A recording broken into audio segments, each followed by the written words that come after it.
అసెంబ్లీలో కృష్ణా జలాలు హెల్ట్ భూములపై చర్చ జరుగుతుంటే బీఆర్ఎస్ ఎందుకు తోగ ముడుచుకు పారిపోయిందని ఎంపీ రఘునందన్ రావు ప్రశ్నించారు. బీజేపీ సభ్యులు 8 మందే ఉన్నా రాష్ట్ర ప్రభుత్వాన్ని ఎక్కడికక్కడ కార్నర్ చేసేందుకు గట్టిగా కొట్లాడారన్నారు.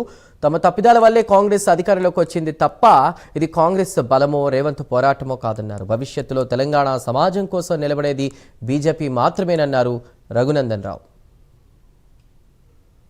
మాట్లాడమంటే బాగా మాట్లాడతారు టీఆర్ఎస్ వాళ్ళు. 5 లక్షల కోట్ల కుంభకోణం, 10 లక్షల కోట్ల కుంభకోణం. మరి సభలో చర్చ జరుగుతున్నప్పుడు బీఆర్ఎస్ పార్టీ నాయకులు సభలోంచి ఎందుకు పారిపోయినారనే చెప్పాలి. ప్రధాన ప్రతిపక్షంగా నిలబడతామని చెప్పి కొట్లాడతామని మళ్ళీ అధికారంలోకి వస్తామని చెప్తున్నటువంటి బీఆర్ఎస్ పార్టీ 5 రోజులు జరిగినటువంటి రాష్ట్ర శాసనసభ వ్యవహారాల విషయంలో 100% వైఫల్యం చెందింది.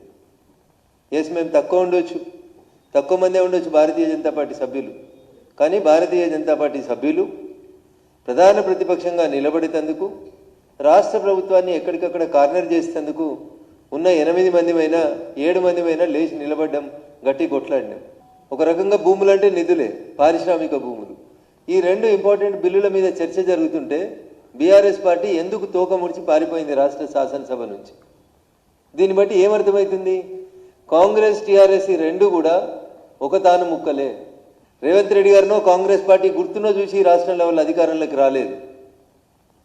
సరే, మా వల్ల జరిగినటువంటి 1-6 సంఘటనల వల్ల మా పార్టీలకెళ్ళే కొంతమంది నాయకులు మీకు తెలుసు. ఎన్ఎం శ్రీనివాసరెడ్డి గారైనా, వివేక్ గారైనా, కోమటిరెడ్డి రాజగోపాల్ రెడ్డి గారైనా, ఇట్లాంటి నాయకులంతా భారతీయ జనతా పార్టీ అధికారానికి 10 అడుగుల దూరంలో ఉందన్న సందర్భం లోపల ఇట్లాంటి నాయకులంతా కొన్ని వేరు కారణాల వల్ల మమ్మల్ని విడిచిపోవడం వల్ల కాంగ్రెస్ పార్టీ అధికారంలోకి వచ్చింది తప్ప